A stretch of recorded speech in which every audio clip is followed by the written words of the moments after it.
How to secure your Netflix account.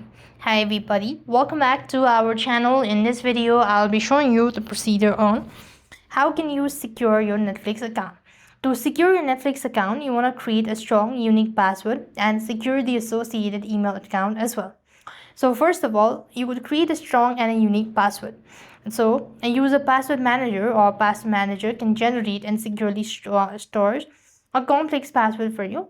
You could make it strong. Your password should be at least 8 to 12 characters long and include a mix of uppercase and a lowercase letter, include number and symbols as well.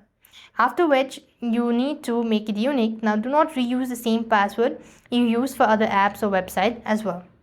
Next, since your Netflix account is linked to your email, ensure that the email account itself is secure. And you could also check your activity regularly. Sign out of all the devices that you're not signed in currently. And then you could also utilize the profile lock feature and enable lock or set a PIN for profile as well.